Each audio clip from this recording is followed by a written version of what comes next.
cell envelope and its modification. Prokaryotic cells, especially the bacterial cells, they have a chemically complex cell envelope across them. This cell envelope is tightly bound three layered structures, and these three layers are glycocalyx, cell wall and plasma membrane.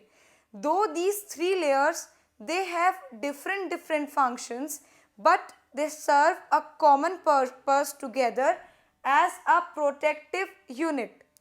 This glycocalyx, it is maybe differently packed in different bacterial cells. It may be present in the form of loose sheets known as slime layers, or it may be present as hard envelope, hard very tight bound envelope known as capsule. Now upon the basis of this envelope, bacterial cells can be classified into two categories, gram positive and gram negative, depending upon the staining by staining dye. The cell wall, it provides shape as well as structural support to the cell. You can see here to this, when there are extensions of plasma membrane, the innermost layer into the cell, it leads to formation of mesosomes. Mesosomes is what? Extensions of plasma membrane inside the cell, and it leads to formation of vesicles, tubules and lamellae.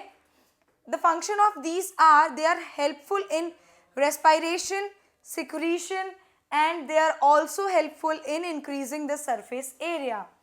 Bacterial cell may be motile, may be non-motile, but if they are motile, thin membranous hair-like structures are present, which are known as flagella.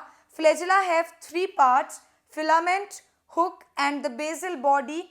Pili and fimbriae are also present, but they are not associated with the motility. Fimbriae is known to help the bacterial cell in adhering to rocks and other surfaces, whereas pili, it increases the surface area. Ribosomes and inclusion bodies. Ribosome is 15 nanometer by 20 nanometer in size. It is composed of 50 S units and 30 S units, and it is the site for protein synthesis. Inclusion bodies are the bodies which serve as the storage site for the reserve material in prokaryotic cells. These are not associated with any membrane. They are membrane free structures, and the example could be phosphate or glycogen granules.